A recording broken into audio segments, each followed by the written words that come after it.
that they are getting Muslims to fight for them. Arab Muslims are waging war on behalf of the Zionists, supporting the Zionists, fighting on behalf of the State of Israel, and yet convinced in their hearts that they're waging a jihad. And so history is repeating itself with the second Arab Spring. Is this a valid jihad? I recognize that there are so many amongst them in Syria today who genuinely and sincerely believe that they are fighting a legitimate jihad. And I have a duty to such people to explain to them and to do it in a nice way, that no, you are wrong, you are misguided. Hopefully that they will listen to these words. And I'm not the only one who is speaking to them. The Imam of Masjid al-Aqsa in Jerusalem, Sheikh Salahuddin al-Arafa, I think is his name, is speaking eloquently and forcefully on the subject in combating what is coming from Dr. Yusuf al-Qaradawi. If you see with only one eye, then you will be convinced, you will swallow the lie that this is a legitimate jihad. But if you see with two eyes, and you're able to penetrate the reality of things, you'll recognize that no, it is not permissible to take $1 million. $1 million, that's what they're offering you, eh? $1 million to go fight in Syria? Is that the way we fight in jihad? Or do we rather say, give me a horse, and give me a sword, and take care of my wife and my children? You don't have to pay me $1 million to go and fight the jihad. If you pay me $1 million, that's not a jihad, that's a Yankee jihad. And you're listening to me in Syria, and you know that what I'm speaking is the truth. A young woman wrote to me from Tunisia and said to me, my brother received 1 million Tunisian dinars to go and fight in Syria. And as he was leaving, the police caught him and brought him back to my father and handed him over. And handed over the 1 million Tunisian dinars, which is worth about 600 or 700 USD. 600,000 or 700,000 American dollars. You can buy a couple houses in Subanjaya with that. And my father took the money and locked him up in a room. And now he does not want to speak to any of us. I hope that young man will listen to my words. Surely he has this much common sense to know that you don't buy people. We're not up for sale. Not those who fight in the way of Allah in jihad. You can't buy us with $5. You can't buy us with $500. You can't buy us with $5 million because we are not up for sale. Say that to the paymasters who are spending millions and millions of dollars to buy, not mujahideen, they're buying mercenaries to go and fight in Syria.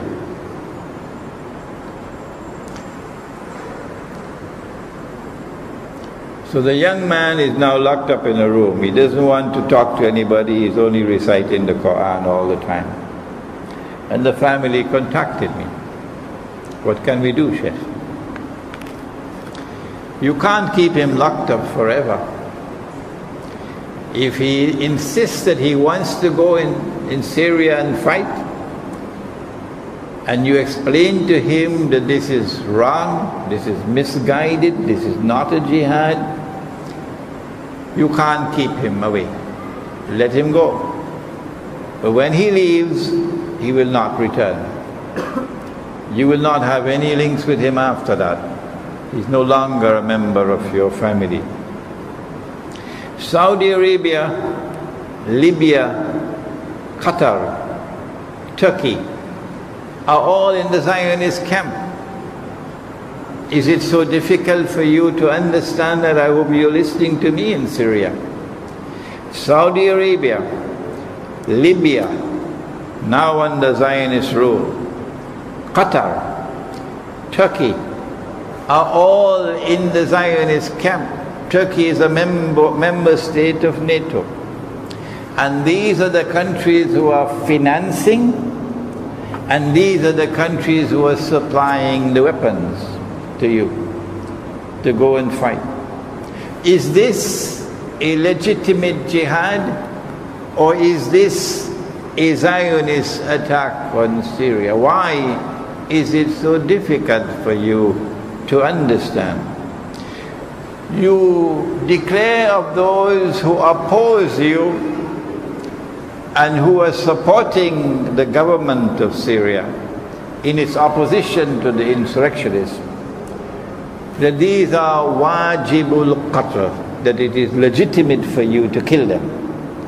And you go to Syria and you kill these people. The price that you will pay for killing people for no just cause is the fire of Jahannam. If you die in the struggle, you are not shaheed. No. You go into the hellfire. And those who you kill, they are the ones who will be shuhada. And so we say, if you see with two eyes, you will recognize that this is a misguided effort. Libya, under the new regime, is sending weapons, and it is likely that high-tech weapons that the Libyan army used to have would find their way into Syria. NATO will say, we didn't send it, it came from Libya. As these high-tech weapons come into your hands and you start using them, there will be an escalation of the conflict in Syria. High-tech weapons are also going to come from Saudi Arabia and Qatar, which seem to be hell-bent, doing everything they can possibly do to bring down the regime in Syria and make Syria another Libya. Perhaps this is a fulfillment, one more time, of the prophecy of Nabi Muhammad alayhi salatu wasalam, and I hope you're listening to me in Syria, because you know very well that Saudi Arabia is financing and Saudi Arabia is sending weapons. And Saudi Arabia is ruled by people who came from Najd. Saudi Arabia has Hijaz and has Najd. Hijaz is to the west and Najd is to the east. Nabi Muhammad alayhi salatu wasalam is in Medina. And he says, Allahumma barik lana fi shamina wa yamanina. Oh Allah, put blessings for us in our Sham and our Yemen. And they asked, what about Najd? 3 times. And he said, from Najd, pointing in the direction of Najd, he says, from there would be the horns of shaitan, qarn of shaitan, and tribulations. And the rulers of Saudi Arabia today, the Saudi Wahhabi rulers of Saudi Arabia, are Najdi. He pointed to the east and he said, from there will come Qarn al-Shaitan, the horns of Satan. And so I ask of you, who say that you are waging a legitimate jihad in Syria today, can the horns of Satan be part of a legitimate jihad? Have you got no sense? Saudi Arabia is in this struggle up to its neck, the insurrection in Syria, and therefore the Qarn of Shaitan is involved in it. Qatar has suddenly risen up as a Zionist state. It is hosting Al Jazeera and the evidence mounts every day that Al Jazeera is a sister of CNN.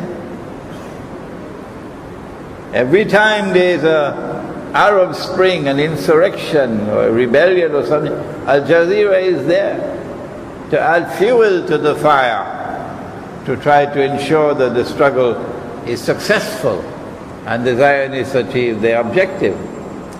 So the dust is no longer there in our eyes, and we can see plainly what Al Jazeera is, a Zionist front organization. Qatar was chosen, little Qatar, which yesterday was only taking care of sheep and goats and diving in the sea for pearls, is now hosting the 2022 World Cup. That could not have occurred without Zionist support, unless you are blind and you are taking money and you are taking weapons from Qatar and you want to tell me this is a legitimate jihad? Turkey is a member of NATO, and Turkey as a NATO member supported the insurrection, the armed insurrection in Libya to overthrow the Gaddafi regime. And when they succeeded, the British Prime Minister and the French Prime Minister were the first to fly into Tripoli to congratulate the Zionist success in Libya. And guess who followed them? It was the Turkish Prime Minister, to his eternal shame.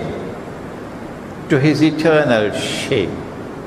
He flew to Tripoli to congratulate them on their struggle, which had succeeded. And so now NATO is in control of Libya. And this is the same Turkish government which is now sending arms and sending weapons and sending men and financing on behalf of NATO and therefore on behalf of the Zionists, the insurrection in Syria.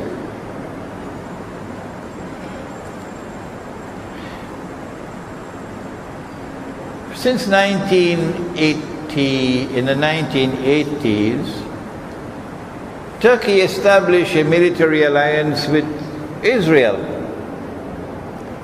And that military alliance for military cooperation has continued from that day to this day. And Zionists around the world support Turkey and will not allow criticisms of Turkey, because they consider Turkey to be an ally of the state of Israel. But then came the flotilla to Gaza, and a high-profile attempt to break the blockade of Gaza 3 years ago. Malaysia was also involved in that. And the Israeli armed forces responded with a brutal attack in which 7 Turkish nationals were killed. The Turkish government then scaled down their diplomatic relations with Israel 3 years ago, demanded an apology, and demanded compensation for those, the families of those who were killed, and demanded legal action against the soldiers, the men in the Israeli armed forces who did the work of killing. 3 years have passed, and now suddenly Obama goes to Jerusalem, sits down with Netanyahu,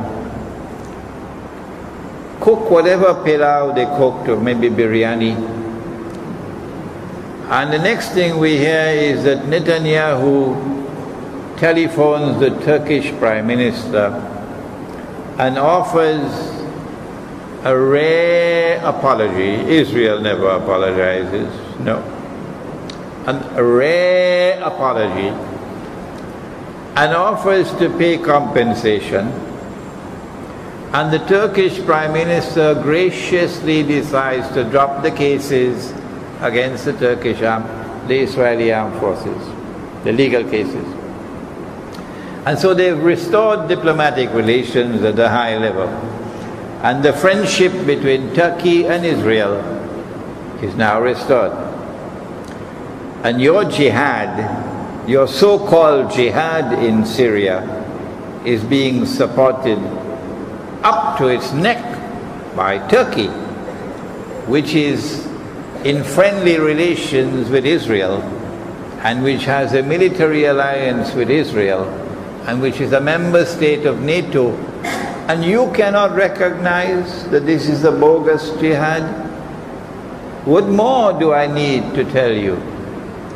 Why did Netanyahu call and apologize? Give me a little time and we'll explain that. Turkey also is the inheritor of the Ottoman Empire. And while Turkish Muslims don't like to hear it, it is the truth. The Ottoman Empire acted unjustly in oppressing Eastern Orthodox Christians in Greece, in Bulgaria, in Romania, in Ukraine, waging war after war against them unjustly, enslaving their people, enslaving their women who then became part of the Ottoman harem. The unjust wars against the people of Eastern Christianity, which the Quran refers to as Rome, continued for 500 years, as a consequence of which Greece now hates Islam. The Greek people have hatred in their hearts for Islam. The Bulgarians have hatred in their hearts for Islam. The Russians have hatred in their hearts for Islam. The Ottomans added salt to the wounds when they conquered the capital city of Rome, of Eastern Christian Orthodox, Constantinople. And when they conquered Constantinople, they said, this is the fulfillment of the prophecy of Nabi Muhammad alayhi salatu wasalam, لَتَفْتَحَنَّ الْقُنْسْتَنْتِنِيَّةِ. You will most certainly conquer Constantinople. No, you're wrong. That prophecy is still to be fulfilled. And I'm planning to write a little book on that, inshallah. The same way that the Ottomans oppressed the people of Eastern Europe, the Christians of Eastern Europe, and did it on behalf of the Zionists, not knowing it, so too has Turkey consistently oppressed the Kurdish people from day one. You cannot consistently oppress a people and not expect them to respond. If they have responded with terrorism, you started it. You are the cause of it. And this oppression of the Kurdish people by Turkey invalidates any claim of the Kurdish people, of the Turkish people, to be able to sponsor a legitimate jihad.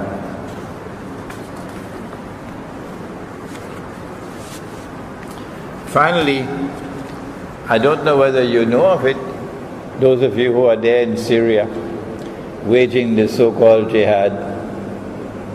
Are you aware who is your ally who is also fighting with you? It's not just Libya and Saudi Arabia and Qatar and Turkey. You have another friend who is fighting with you against the same regime. That friend sent their aircraft to bomb Syria. I'm talking about Israel. Are you happy to be in the Israeli camp? To have Israel as your ally in this so-called jihad? Israel attacked Syria. It must have been about a month or 2 months ago. The methodology of your struggle is also wrong, with acts of terrorism and killing people because you say they are wajibul qatl. Killing them in a masjid, a sheikh who is delivering a sermon, and this invalidates your claim to be